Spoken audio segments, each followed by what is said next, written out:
Hello everyone. तो कैसे हैं आप सब। आज के इस एपिसोड में आपका स्वागत है।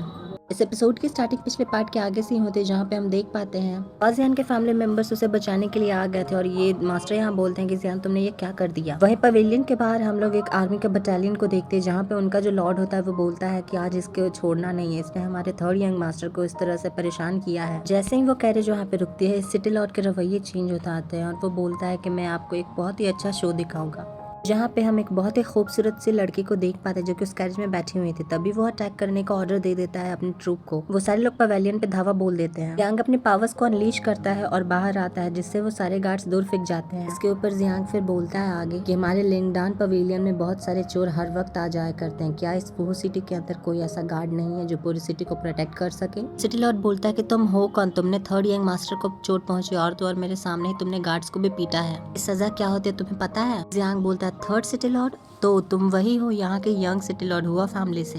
तुम मेरी बात कान खोल कर सुन लो, तुम्हारे जो छोटे भाई है उसने मेरे पवेलियन के अंदर घुसने की जरूरत की और तो और तुम्हारे गार्ड्स ने भी मेरे प्राइवेट रूम में आने की गुस्ताखी की थी, तो इस गुस्ताखी की सजा क्या मिलेगी तुम्हारे गार्ड्स को। इतना सुनते ही उस यंग सिटी लॉर्ड के खून में तो आग लग जाती है और वो चिल्लाना शुरू कर देता है। जियांग की तरफ बढ़ते हुए बोलता है कि तुम्हारी हिम्मत कैसे हुई हुआ फैमिली की बेइज्जती करने की। मैं तुम्हें बताता हूँ कि इसका अंजाम क्या होगा, तुम अपनी जान से हाथ धो बैठोगे। अपने यंग सिटी लॉर्ड को गुस्से में देखकर वहाँ पे जो गार्ड्स थे वो भी बहुत ज्यादा डर जाते हैं, क्योंकि हम उनके चेहरे पे साफ देख पाते हैं। फिर जियांग अपने पावर्स का यूज करता है और उस सिटी लॉर्ड की ओर बढ़ने लगता है। उसकी स्पीड इतनी ज्यादा हो गई थी कि वो चंद पलों में ही उस यंग सिटी लॉर्ड के पीछे आ जाता है। फिर वो उसके ऊपर अटैक करता है, लेकिन वो स्मोक में बदल जाता है। फिर वो यंग सिटी लॉर्ड बोलता है कि मुझे बस इस धुएं का यूज करना है और तुम्हें एक ही पाल में हराना है। उसके बाद वो बताता है कि यह हमारी युवा फैमिली की जो सीक्रेट टेक्निक स्काई थंडरस्टॉर्म है। थंडरस्टॉर्म अटैक जो था वो जियांग की ओर बढ़ते हुए हमें दिखाया जाता है, लेकिन जियांग किसी से कम है क्या। वो अपनी पावर्स का यूज करता है और अपने ऊपर एक white tiger protection shield use कर ले, जिस ईंटे जैसे मजबूत शील्ड ने उसे उस थंडरस्टॉर्म के अटैक से बचा लिया था। वो यंग सिटी लॉर्ड यहीं तक नहीं रुकता, वो अपने हैमर का यूज करता है और बोलता है कि जब ये हैमर और थंडर स्ट्राइक एक साथ मिलती है तो तुम्हारे पास बचने का कोई रास्ता नहीं होता। हम जियांग को साफ देख पाते हैं कि उसे इस अटैक को रोकने में बहुत ज्यादा स्ट्रगल करना पड़ रहा था। फिर वहाँ पे एक बहुत बड़ा एक्सप्लोजन होता है, जिससे उस सिटी लॉर्ड को लगता है कि अब तो जियांग का काम तमाम हो ही गया होगा, लेकिन हमारा एमसी इतनी जल्दी मर जाए ये तो हो नहीं सकता। जियांग उस अटैक से बाहर आता है और फिर देख पाते हैं कि उसके कपड़े जल चुके थे। बंदा तो बहुत खतरनाक है, अगर मुझे पहले पता होता तो मैं मेयाओ की बात नहीं मानता। यहाँ पे वो सिटी लॉर्ड नीचे जमीन पे आता है और फिर जियांग को बोलता है कि इतनी जल्दी खुश मत हो, मैंने तो अपनी हाफ पावर का भी यूज नहीं किया था, तो मेरे इस नए अटैक से खुद को बचा के दिखाओ, देखता हूँ तुम क्या कर पाते हो। ऐसा कहते साथ ही वो जियांग के ऊपर मुसलसल हमलों की बरसात कर देता है। जियांग अपनी फास्ट स्पीड का यूज करते हुए उससे बचने की बहुत कोशिश करता है। तभी उसे उस अटैक के बीच में एक कड़ी मिल जाती है, जिसकी वजह से वो उसके ऊपर अटैक कर सकता है। और लाइटनिंग स्ट्राइक के बीच में एक टाइम गैप होता है और जियांग उसी टाइम गैप का यूज करता है और उस सिटी लॉर्ड के ऊपर एक जोरदार पंच हिट कर देता है। ये पंच इतना ज्यादा परफेक्ट और पावरफुल था कि वो सिटी लॉर्ड डायरेक्टली जाकर उस कैरेज के ऊपर फिक जाता है। अभी भी वो धमका रहा था कि तुमने वुहू सिटी के अंदर मुझसे लड़ने की कोशिश की, इसका अंजाम बहुत बुरा होगा। तभी उस कैरेज के अंदर से एक बहुत ज्यादा मिस्टीरियस पावर बाहर निकलती है, जो कि उस सिटी लॉर्ड को बाइंड कर लेती है। फिर वो बोलती है कि चलो अब हटो रास्ते से। उस आवाज को सुनते साथ ही वो सिटी लॉर्ड एकदम शांत हो जाता है और जैसे कि दीवाना हो गया हो किसी चीज का। फिर हमें पता चलता है कि ये वही ब्यूटीफुल लड़की है जो बाहर आ जाती है उस कैरेज के अंदर से। वो बोलती है कि तुम लोग बहुत अच्छे अल्केमिस्ट हो, फिर तुम दोनों एक दूसरे से फाइट क्यों कर रहे हो, हम लोग साथ में भी तो रह सकते हैं। लिटरली मुझे ऐसा लगता है कि हम सभी लोग दोस्त बन के रह सकते हैं। मैंने सही कहा ना यंग मास्टर शन जियांग। एक अनजान लड़की से अपना नाम सुनने के बाद जियांग शॉक्ड हो जाता है और बोलता है कि तुम मुझे जानती हो। वो लड़की बोलती है कि हाँ, मुझे क्या, पूरे वुहू सिटी को सबको पता है कि तुम शन जियांग हो। फिर वो सिटी लॉर्ड की तरफ देखते हुए बोलती है कि तुम तो वही हो जिसने याओ टियानहुआ को हराया था, है ना। वो सिटी लॉर्ड बोलता है कि ये लड़की हुआ फैमिली की यू यान है, इसे मेरे कॉन्टेक्ट्स के बारे में पता है।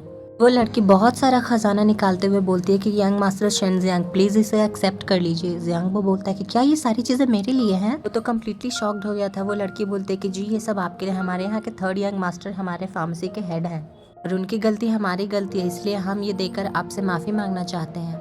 वहीं जियांग को अभी भी इस लड़की के ऊपर विश्वास नहीं हो रहा था। तभी वहाँ पे पेल्टार के एल्डर आते हैं, यानी कि जियांग के एंसेस्टर। बोलते हैं कि तुम चिंता मत करो, ये लड़की मुझे चीट नहीं कर सकती। फिर वो बोलते हैं कि तो मिस आप बताइए आप क्या कह रहे थे। इस वक्त वो बहुत सा डरावना लुक दे रहे थे, लेकिन तभी उनका रवैया चेंज हो जाता है और वो फ्लर्ट करते हुए बोलते हैं। लिटरली उसकी तारीफ करते नहीं थक रहे थे। तभी वो बोलते हैं कि लिंगडान पवेलियन के पवेलियन मास्टर आपका शुक्रिया मेरी तारीफ के लिए। वहीं ओल्डर सिस्टर बोलते हैं कि तुम्हें तो हमारे साथ कॉर्पोरेट करना चाहिए, मैंने सही कहा ना मिस। तभी वो चिढ़ते बोलते कि ये बुढ़ा ठरकी कहीं का, हटो यहाँ से तुम। इस बुढ़ाओ को बहुत ही ज्यादा इज्जत मिल गया, मार मार के इसका कचूपर बना दूंगी मैं। उस थर्ड यंग मास्टर को देखते हैं, वो बोलता है कि बड़े भाई फादर की तरह नहीं है, वो अभी मेरी चिंता करते हैं। यांग बोलता है कि यंग मास्टर बिल्कुल ही ठीक है, लेकिन आपको नहीं लगता अगर आपने थंडरस्टॉर्म का यूज किया होता तो वो हर्ट हो जाते। वो मास्टर बोलता है कि नहीं, बिल्कुल नहीं, मुझे ऐसा नहीं लगता। यंग मास्टर भी इनकी बातें सुनता है। फिर जियांग बोलता है कि आपको पता है ना कि वो कितना ज्यादा निकम्मा है। वो सिटी लॉर्ड बोलता है कि इससे कोई फर्क नहीं पड़ता कि वो क्या है, वो मेरा भाई है और यहाँ बेइज्जत होने से अच्छा वो हमारे यहाँ हमारी फैमिली में चले। वहीं हम जियांग के चेहरे पे एक छोटी सी स्माइल को देखते हैं। तभी वो यंग मास्टर अंदर से दौड़ा दौड़ा आता है और बोलता है कि मास्टर ये बहुत ही ज्यादा यूजफुल था, इसने काम किया। आपकी बनाई हुई जो हेवनली पिल्स थी वो काफी ज्यादा मददगार साबित हुई है। मेरा जो ट्रॉमा और जो मेरी किडनी थी वो खराब हुई थी वो अब ठीक हो चुकी है।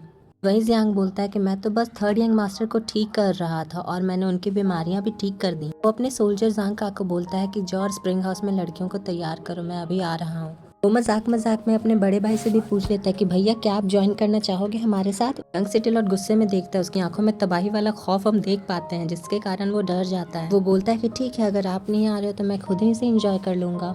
जियांग उनके बीच में बोलता है कि यंग सिटी लॉर्ड आपने देखा। वो सिटी लॉर्ड बोलता है कि तुम कितने ज्यादा बेशरम आदमी हो, सारे ट्रूप्स चलो यहाँ से वापस। तभी वो एल्डर अपना सूजा हुआ मुंह लेके पूछते हैं कि मुझे नहीं लगा था कि थर्ड यंग मास्टर हमें सिचुएशन से बचा लेगा। तुम करना क्या चाहते हो? क्या तुम चाहते हो कि वो हुआ फैमिली में ही रहे और फिर तुम उसका यूज करके ये पूरी चीज जीत जाओ? जियांग एक शैतानी स्माइल देते हुए बोलता है कि किसे पता। फिर वो वहाँ से जाते हुए बोलते कि कम से कम पूरी वुहू सिटी को ये पता तो चल जाएगा ना कि हमारी शेड फैमिली का लिंगडान पवेलियन अब ओपन हो चुका है। इसे खूबसूरत नज़ारे के साथ ही एपिसोड एंड होता है। मिलते हैं आपसे नेक्स्ट एपिसोड में, तब तक के लिए बाय बाय, टेक केयर।